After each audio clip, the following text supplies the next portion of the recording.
மெய்யெழுத்து உயிர்மெய்யாயுதம் என தமிழெழுத்துகள் விளக்கும் வகையறிந்து கொள்ளுவோம். வணக்கம். அன்பார்ந்த மாணவர்கள் அனைவருக்கும் இனிய வணக்கம். இலக்கணம் என்றாலே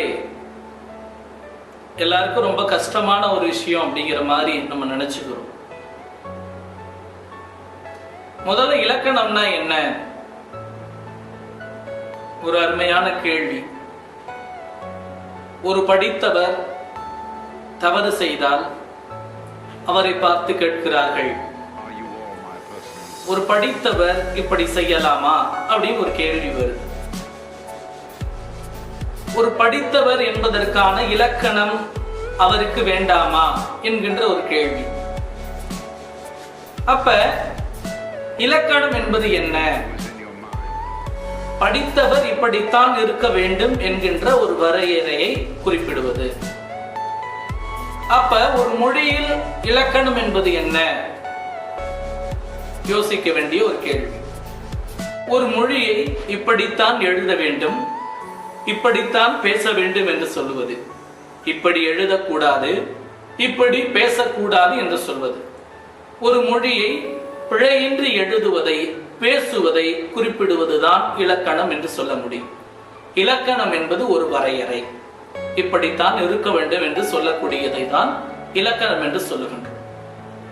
உலக மொழிகள் எல்லாவற்றிலும் எழுத்துக்கும் சொல்லுக்கும் இலக்கணம் உண்டு.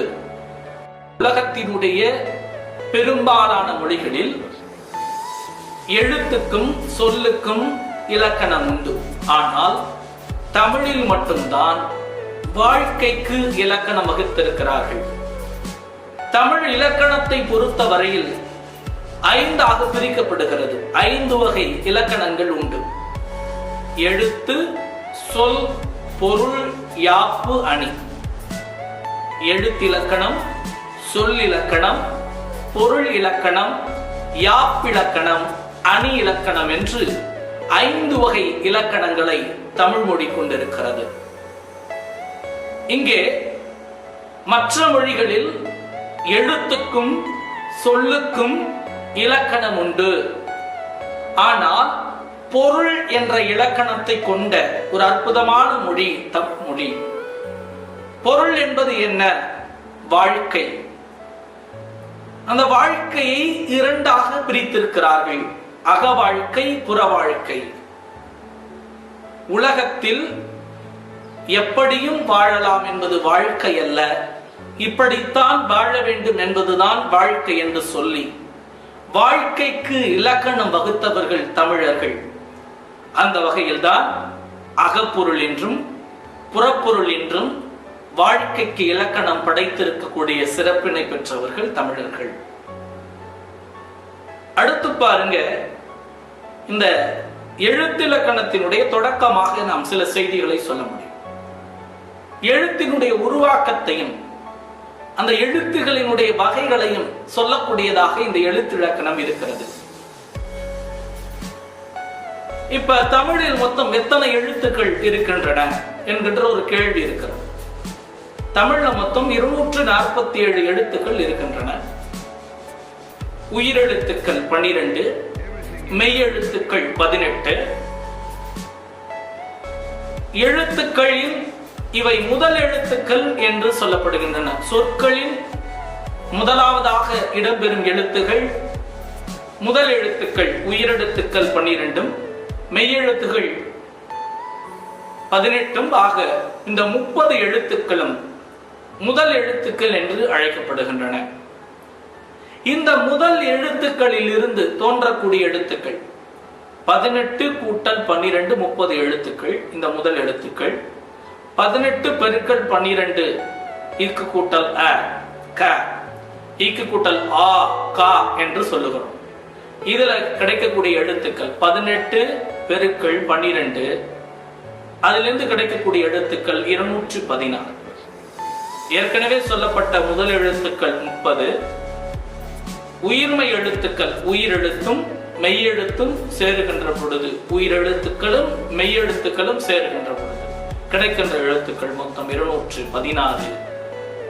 ஆக கூட்டுத்தொகை 246, ஆயுத எழுத்து ஒன்று இருக்கிறது, அதையும் சேர்க்கின்ற பொழுது மொத்தம் 247 எழுத்துக்கள் தமிழ் மொழியில் உண்டு. இந்த எழுத்துக்களில் இருந்து பிறக்கக்கூடியவைதான் சொற்கள். ஒரு எழுத்து தனித்து நின்றோ பல எழுத்துக்கள் சேர்ந்து நின்றோ பொருள் தருமாயின் அது சொல் எனப்படும் என்று சொல்லுகிறார்கள். ஒரு எழுத்து தனித்து நின்று ஆ என்ற ஒரு எழுத்தை எடுத்துக் கொள்ளுங்கள்.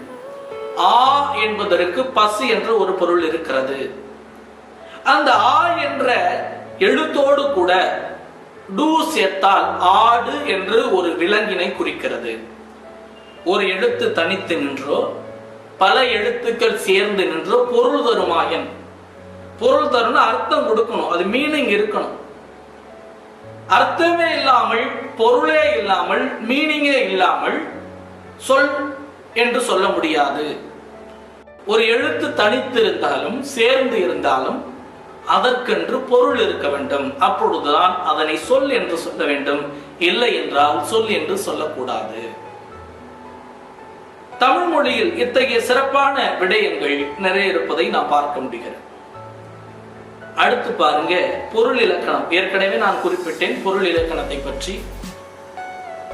அகப்பொருள் என்று புறப்பொருள் என்று இரண்டாக பிரித்திருக்கிறோம் என்று சொல்லி, இவற்றை பற்றி தனித்தனி வகுப்புகளில் மிகவும் விரிவாக நாம் பார்க்க இருக்கின்றோம். இதை ஒரு அறிமுகமாக மாத்திரமே உங்களிடம் நான் இவற்றை பகிர்ந்து கொண்டிருக்கிறேன். அடுத்த இலக்கணம் பார்த்தீங்க அப்படின்னு சொன்னா யாப்பு இலக்கணம். யாப்பு என்று சொன்னால் கட்டுதல் என்று பொருள். யாப்பு என்றால் கட்டுதல். எதை கட்டுவது? பாட்டு கட்டுவது என்று சொல்வார்கள். ஒரு செய்யுளை இயற்றுவது. செய்யுளை எவ்வாறு இயற்ற வேண்டும், ஒரு பாடலை எவ்வாறு இயற்ற வேண்டும் என்று இலக்கணம் வகுக்கப்பட்டிருக்கக்கூடிய முறைக்கு யாப்பிலக்கணம் என்று பெயர். ஒரு பாட்டை இவ்வாறு தான் எழுத வேண்டும், ஒரு செய்யுளை இவ்வாறு தான் இயற்ற வேண்டும் என்று சொல்லுவது யாப்பிலக்கணம். அடுத்து பாருங்க அணி இலக்கணம். இந்த யாப்பிலக்கணத்தோடு கூட தொடர்புடைய ஒன்றுதான் அணி இலக்கணம். ஏன் கேட்டீங்கன்னா, ஒரு செய்தியை சொல்றப்ப ரசிக்கிற மாதிரி, கவருகின்ற மாதிரி சொல்லணும். அணி என்றாலே அழகு என்று பொருள். அணிகலன் என்றால் அழகை கூட்டி காட்டக்கூடியதுதான். நகை என்று சொல்லுகிறோம் இல்லையா? ஒருவர் நகை அணிகிறார் என்று சொன்னால் அவருடைய அழகினை கூட்டி காட்டுவதற்காக உள்ள ஒரு விடை. அதுபோலதான் அணி இலக்கணம் என்பது ஒரு செய்யுளை எவ்வாறு இயற்ற வேண்டும் என்று யாப்பிலக்கணத்தில் சொல்லப்பட்ட விஷயத்தோடு கூட மேற்கொண்டு அது எப்படி சொல்லும், அழகா சொல்லணும். ஒரு கவிஞன் ஒரு கவிதை எழுதுறான். தீக்குச்சியின் மரணம் மெழுகுவர்த்தி கண்ணீர் வடிக்கிறது அப்படின்னு எழுதுறான். இப்போ ஒரு மெழுகுவர்த்தியை நீங்க பத்த வைக்கிறீங்க அப்படின்னு சொன்னா அந்த மெழுகுவர்த்தி எரிந்து கொண்டிருக்கிறது. ஆனால் அந்த மெழுகுவர்த்தியை கொளுத்திய, அதாவது மெழுகுவர்த்தி கொளுத்துவதற்கு காரணமாக இருந்த அந்த தீக்குச்சி கொளுத்தினோட அது முடிஞ்சிச்சு, அதோட கதை. இதை பார்த்தவுடன் அந்த கவிஞன் எழுதுறான், தீக்குச்சியினுடைய மரணம் மெழுகுவர்த்தி கண்ணீர் வடிக்கிறது என்று எழுதுகிறான். கொளுத்தினோட ஒண்ணுமே இல்லாம போடுறது தீக்குச்சியோட வேலை. அதே மாதிரி மெழுகுவர்த்தி எரிகின்ற பொழுது அது உருகி வருவது என்பது இயற்கையான ஒரு விஷயம். ஆனால் கவிஞன் இயல்பாக நடைபெறுகிற ஒரு விடயத்தின் மீது தன்னுடைய குறிப்பை ஏற்றி சொல்வதனால இதுக்கு தற்குறிப்பேற்ற அணி என்ற பெயர் உண்டு என்று சொல்கிறார். ஒரு செய்தியை சொல்றப்ப அழகா சொல்லணும், ரசிக்கிற மாதிரி சொல்லணும், சுவைபட சொல்லணும், நயத்துடன் சொல்ல வேண்டும். இவற்றுக்கெல்லாம் காரணமாக இருக்கக்கூடியதை தான் நாம் அணி இலக்கணம் என்று சொல்லுகின்றோம். ஆக தமிழகத்தில் தமிழ் இலக்கணத்தில் 5 வகை இலக்கணங்கள் மிக சிறப்பான வகையில் அமைக்கப்பட்டு அவை அரும்பெரும் செய்திகளை எல்லாம் சொல்லக்கூடிய வண்ணம் அமைந்திருப்பது கூடுதல் சிறப்பு. இந்த யாப்பிலக்கணமாக இருக்கட்டும், அணி இலக்கணமாக இருக்கட்டும், பொருள் இலக்கணமாக இருக்கட்டும், இவற்றை பற்றி அடுத்தடுத்த வகுப்புகளில் நாம் விரிவாக பலவற்றை சொல்ல இருக்கின்றோம். இதுல எழுத்திலக்கணத்தை பற்றி சொல்லுகின்ற பொழுது எழுத்துன்னு ஏன் பேர் வந்துச்சு? ஒரு கேள்வி. எழுத்துன்னு ஏன் பேர் வந்துச்சு? இப்ப ஒருத்தர் பேர் அடைக்கலசாமின்னு பேர். ஏன் அடைக்கலசாமி? அவருக்கு வச்சிருக்காங்க, அதான் பேர். அவர் பேங்க்ல ஒரு வங்கியில கடை வாங்கி இருந்தார். உங்க பேர் என்ன அப்படின்னு கேட்டாங்க. அடைக்கலசாமி. வாங்கின கடனை அடைச்சிட்டீங்களான்னு அந்த மேனேஜர் கேட்டார். மேலாளர்.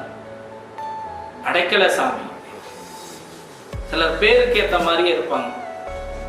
சில பெயர்கள் காரண பெயர்களாக இருக்கும், சில பெயர்கள் இடுகுறி பெயர்களாக இருக்கும். இங்க எழுத்து என்பதனுடைய பெயர் காரணம் என்ன, ஏன் எழுத்துன்னு சொல்லப்பட்டது அப்படிங்கிறதுக்கான ஒரு காரணம் இருக்கு. எழுத்து எழுதப்படுவதால் எழுத்து, எழுப்பப்படுவதால் ஒலி எழுப்பப்படுவதால் எழுத்து. எழுத்திற்கு 2 விதமான வடிவங்கள் உண்டு. ஒன்று வரி வடிவம், இன்னொன்று ஒலி வடிவம். ஆ என்ற எழுத்தை நாம் எழுதுகின்றோம், ஆ என்ற எழுத்தை நாம் உச்சரிக்கின்றோம், ஒலிக்கின்றோம். 2 விதமான வடிவங்கள், எழுதப்படுவதால் ஒலி எழுப்பப்படுவதால் எழுத்து எனப்படுகிறது. இப்ப தமிழ்ல எத்தனை எழுத்துக்கள் இருக்கு அப்படின்னு சொல்லிலாம் நாம சொன்னோம். இதுல உயிரெழுத்துக்களுடைய வகை இருக்கிறது, மெய்யெழுத்துக்களுடைய வகை இருக்கிறது. இவற்றை பற்றியெல்லாம் ஒரு படக்காட்சியில் நாம தெளிவா பார்க்கலாம். நம் மொழியை பயன்படுத்துவதற்கான விதிமுறைகளே இலக்கணம். தமிழின் மிகப் பழமையான இலக்கண நூல் தொல்காப்பியம். தமிழ் இலக்கணம் 5 வகைப்படும். அவை எழுத்து, சொல், பொருள், யாப்பு, அணி. ஒலிவடிவாக எழுப்பப்படுவதும் வரிவடிவாக எழுதப்படுவதும் எழுத்து எனப்படுகிறது. தமிழ் எழுத்துகளின் வகைகள்: உயிரெழுத்துகள், மெய் எழுத்துகள், உயிர்மெய் எழுத்துகள், ஆய்த எழுத்து. எழுத்துக்களை ஒலிக்கும் கால அளவிற்கு மாத்திரை என்று பெயர். ஒரு மாத்திரை என்பது ஒரு முறை கண் இமைக்கவோ ஒரு முறை கை நொடிக்கவோ ஆகும் கால அளவு. உயிரெழுத்துகள் 12 ஆகும். அ, ஆ, இ, ஈ, உ, ஊ, ஏ, ஏ, ஐ, ஓ, ஓ, ஔ.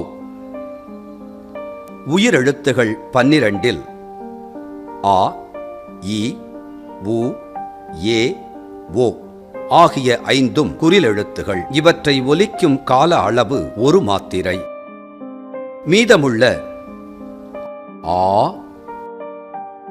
ஈ, ஊ, ஏ, ஐ,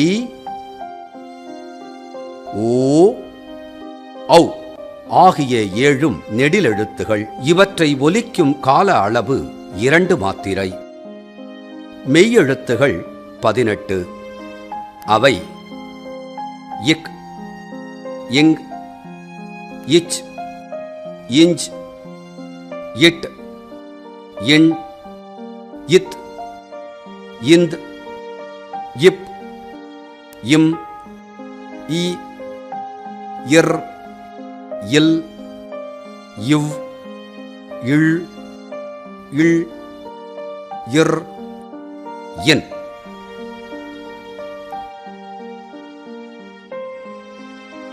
மெய்யெழுத்துகளில் இக், இச், இட், இத், இப், இர் ஆகிய 6 வல்லின எழுத்துகள். இங், இஞ்ச், இன், இந்த், இம், இன் ஆகிய 6 மெல்லின எழுத்துகள். இ, இர், இல், இவ், இழ், இள் ஆகிய 6ம் இடையின எழுத்துகள். மெய்யெழுத்துகளை ஒலிக்கும் கால அளவு அரை மாத்திரை.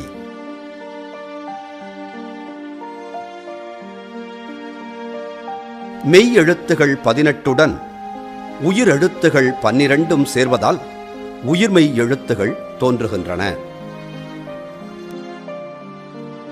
இக் என்னும் மெய்யெழுத்தும் ஆ என்னும் உயிரெழுத்தும் சேர்வதால் கா என்னும் உயிர்மெய் எழுத்து தோன்றுகிறது.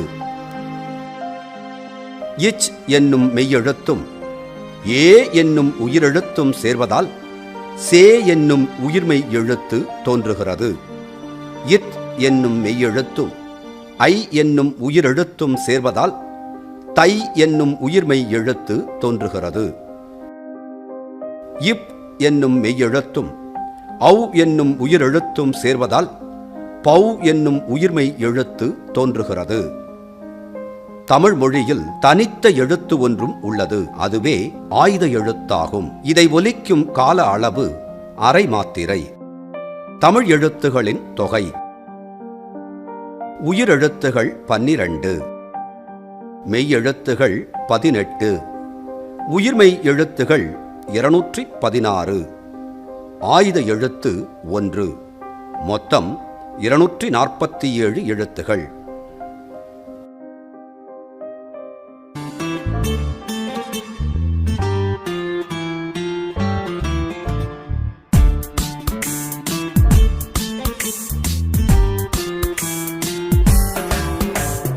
உயிரெழுத்து மெய்யெழுத்து உயிர்மெய்யாயுதம் என தமிழெழுத்துகள் விளக்கும் வகையறிந்து கொள்ளுவோம்.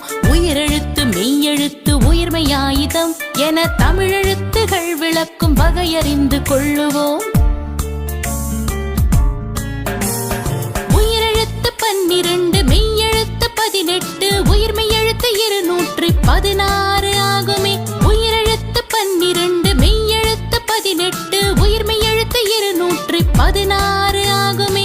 ஆயுத எழுத்து ஒன்றினை இதனோடு சேர்க்கவே தமிழெழுத்து 247 ஆகுமே.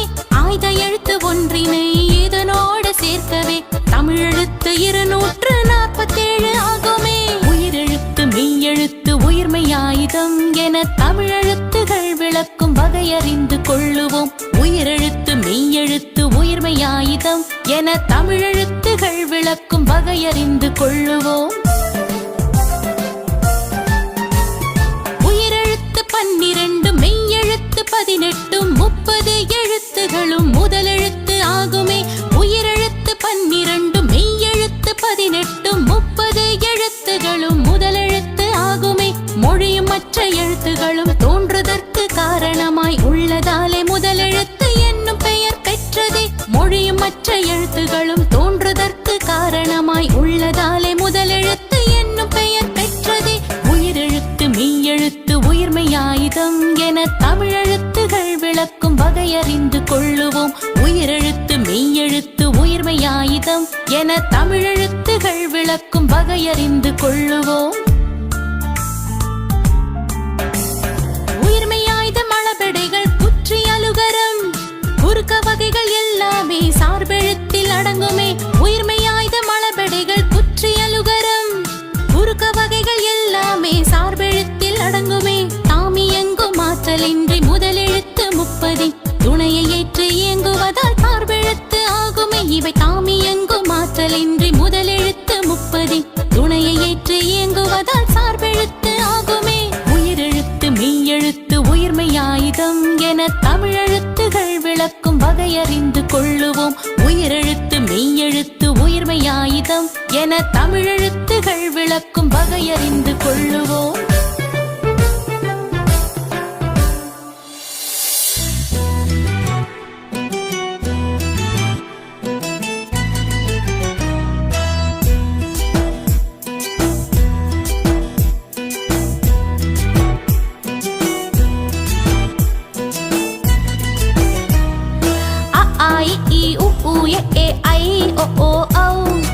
உச்சரிப்பை கொண்ட யாவும் உயிரெழுத்துகள்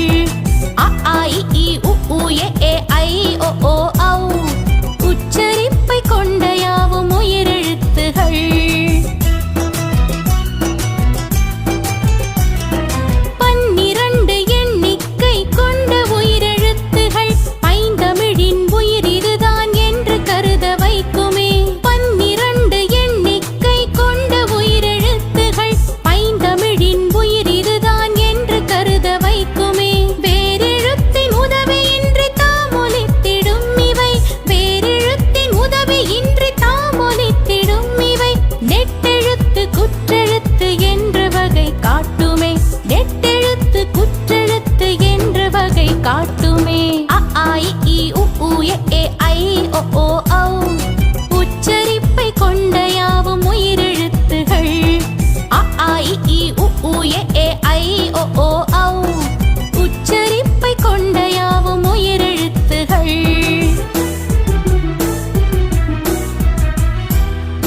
குறுகியதோர் ஓசையை கொண்ட உயிரெழுத்துகள் குற்றெழுத்துகள் அல்லது குறில் என்று பெயர் பெறும்.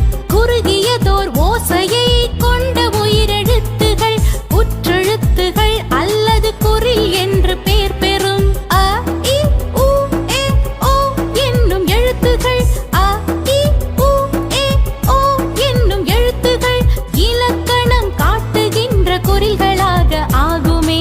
இலக்கணம் காட்டுகின்ற குறில்களாக ஆகுமே. அ ஆ இ ஈ உ ஊ ஏ ஐ ஓ ஔ. உச்சரிப்பை கொண்ட யாவும் உயிரெழுத்துகள். அ ஆ இ ஈ உ ஊ ஏ ஐ ஓ ஔ.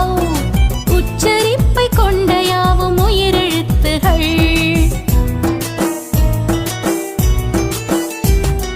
நீண்டதோர் ஓசையை உடைய உயிரெழுத்துகள் நெட்டெழுத்துகள் அல்லது நெடில் என்று பெயர் பெறும். நீண்டதோர் ஓசையை உடைய உயிரெழுத்துகள் நெட்டெழுத்துகள் அல்லது நெடில் என்று பெயர் பெறும். ஆ இ ஊ ஏ ஐ ஓ ஔ.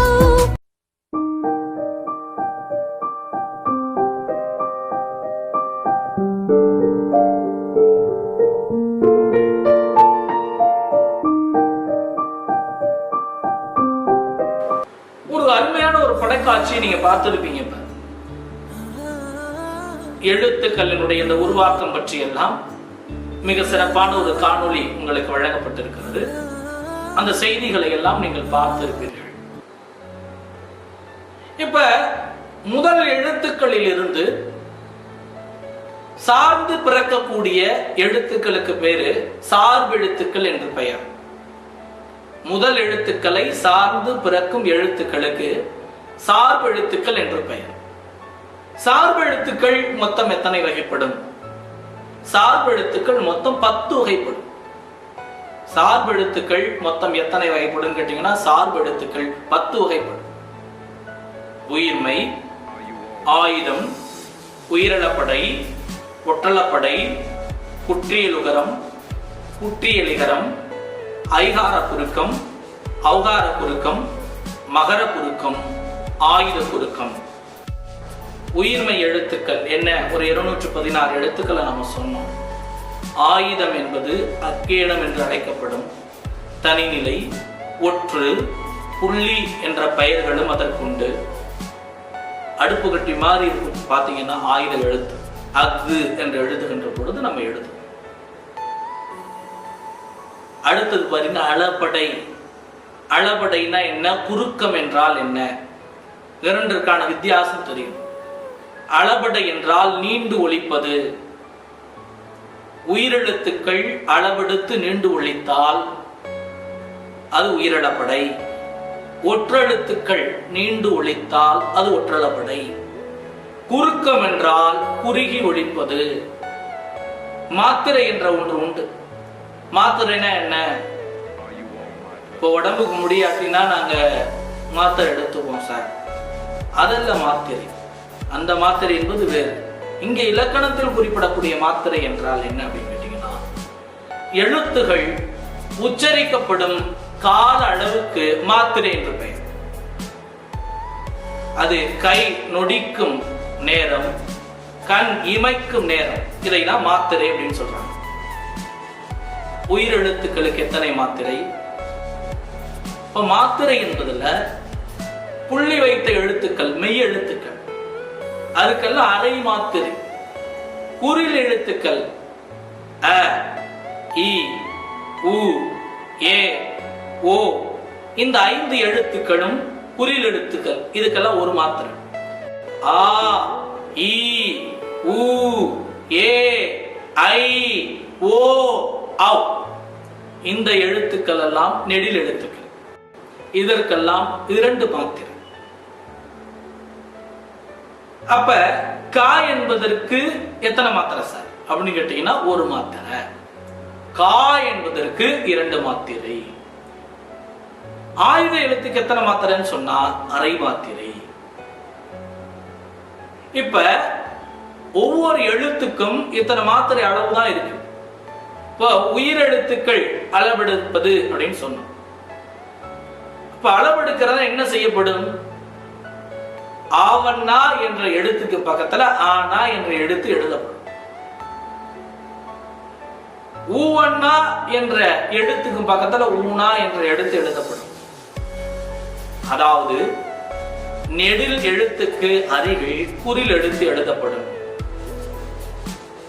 இதற்கு உயிரிழப்படை அப்படின்னு பேர். ஒற்றளப்படைன்னு சொன்னா இம் என்ற எழுத்து இருக்குன்னு சொன்னா இன்னொரு இம் பக்கத்திலேயே எழுதப்படும். இது ஒற்றளப்படையின் பேர். ஒரு ஒற்றெழுத்து புள்ளி வைத்த எழுத்துக்கு அருகிலேயே அதே புள்ளி எடுத்து மீண்டும் எழுதப்பட்டால் அது ஒற்றளப்படை அப்படின்னு. குறுக்கம் என்றால் என்ன? ஒவ்வொரு எழுத்துக்கும் மாத்திரை அளவு இருக்கு. அந்த மாத்திரை அளவு வருகின்ற இடத்தை பொறுத்து குறுகி ஒழிக்கும். ஒரு சொல்லினுடைய முதலில் வருகின்ற பொழுது, இடையில் வருகின்ற பொழுது, இறுதியில் வருகின்ற பொழுது நாம் உச்சரிக்கின்ற அந்த சொல்லினுடைய அல்லது அந்த எழுத்தினுடைய அந்த சவுண்ட் ஒலியானது குறுகி ஒலிப்பதினை நாம குறுக்கம் என்று சொல்றோம். அதான் ஐகார குறுக்கம், ஔகார குறுக்கம், மகர குறுக்கம், ஆயுத குறுக்கம் என்றெல்லாம் நாம் சொல்லுகின்றோம். இவற்றை பற்றி எல்லாம் விரிவாக மற்றும் ஒரு வகுப்பில் உங்களோடு பகிர்வேன் என்று சொல்லி நன்றி கூறி விடைபெறுகிறேன். நன்றி, வணக்கம்.